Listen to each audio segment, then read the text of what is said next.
Hey everyone, Thyworm here, and today I want to rank the new Kirac missions in Solo Self-Found. I'm sure you have your own ideas about that, so don't hesitate to post those in the comments section, and with that said, let's dive in.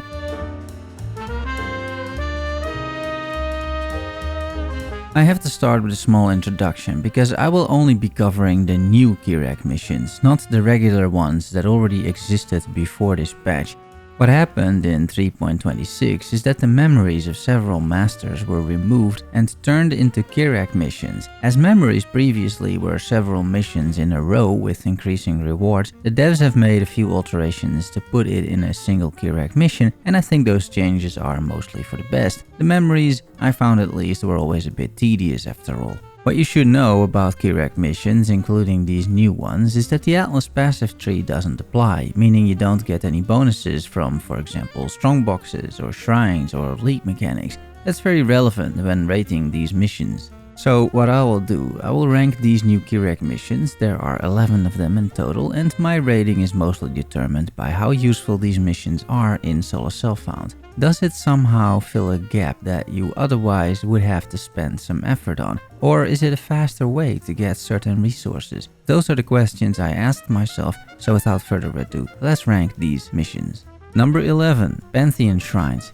I will put a screenshot on the screen from the wiki while I'm running this mission in the background. The mission is completely pointless, because the shrines make your character stronger, sure, but they don't provide any additional loot. So you're running a tier 16 rare, perhaps corrupted map without an Atlas passive tree and with a slightly stronger character, which is really all there is to it. You're probably better off running any rare map using an Atlas tree. This is the worst Kirac mission of the bunch. Number 10, Strongboxes. For very similar reasons, the Strongbox mission isn't great. Yes, you do get a string of Strongboxes, but first of all, you have to craft these yourself, so you definitely should bring some currency. And second, the Atlas doesn't apply, so the rewards from these Strongboxes are quite mediocre. All in all, there's not much to gain here.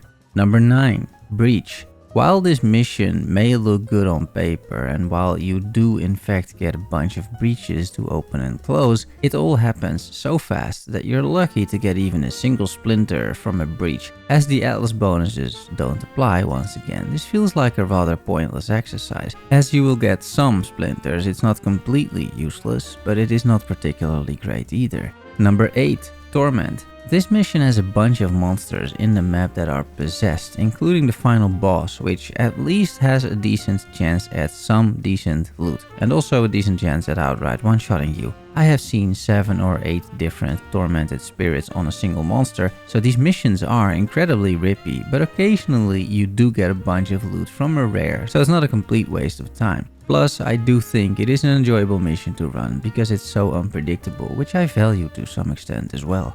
Number 7, Incursion. This mission has a reversed incursion, where you talk to Alva and then a bunch of incursion monsters and Vaal architects spawn around you.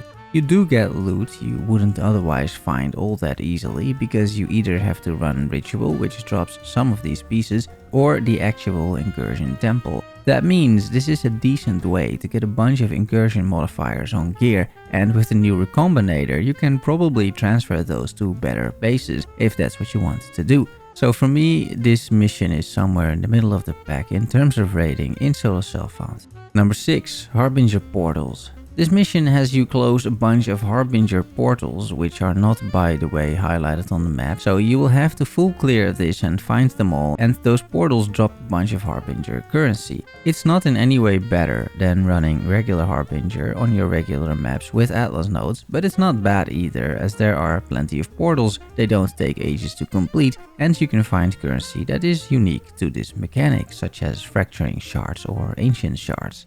Number 5, Becoming a Harbinger. I am ranking this above the portals because it's more fun to be a Harbinger than to destroy them, in my opinion at least. For the rest though, you still get a bunch of Harbinger monsters, but this time not from portals but from killing map monsters. You do get the same Harbinger currency, so ancient and fracturing shards and a bunch of other shards of course. I think both missions roughly provide the same amount of loot, although this one turns all loot into currency, which is the main difference. Number 4, Essence. This mission has a bunch of rogue exiles trapped as essence monsters, and they provide a steady stream of essences without being incredibly hard to kill. That is definitely worth something, and essences are always valuable, so I'm ranking this one pretty high. It's maybe a bit boring essence, at least I think so, but it's rather effective and works well without an else passive tree too. Number 3. Harvest. These harvest missions provide you with massive plots, high tier monsters, and quite often the harvest bosses in there too, and I've consistently got between 4.5 and 5.5 harvest juice from running this mission. You can just beeline to the harvest, run the 5 plots, get a bunch of juice and portal out of the map. It's efficient, gives you a bunch of resources, and harvest juice is always useful in solo self-out, hence it's number 3. Number 2. Abyss. I think this may be the most controversial on the list, as far as a list like this can cause any controversy, which really shouldn't happen, but okay. My argument, however, for rating it so highly is that this mission provides something in large quantities that is otherwise really hard to get, and that is a bunch of 5 and 6 mod corrupted Abyss jewels. This mission has fissures in the ground, and when you come close, Abyss and Beyond monsters spawn. The Abyss monsters drop a bunch of 5 and 6 mod corrupted Abyss jewels, which can be extremely powerful if you're lucky,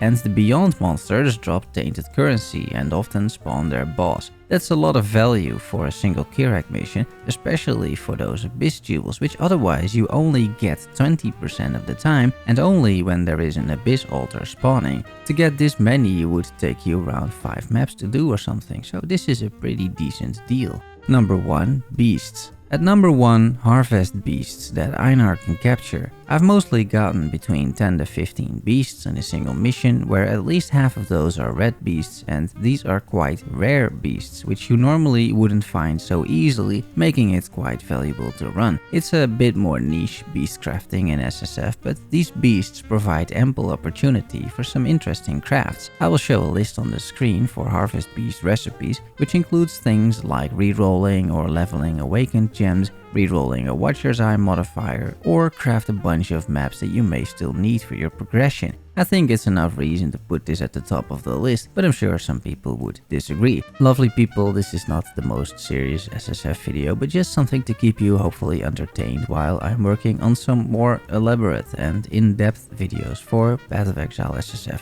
I will see you soon for more. Please subscribe for more SSF content. I appreciate you watching to the end, so I will see you soon.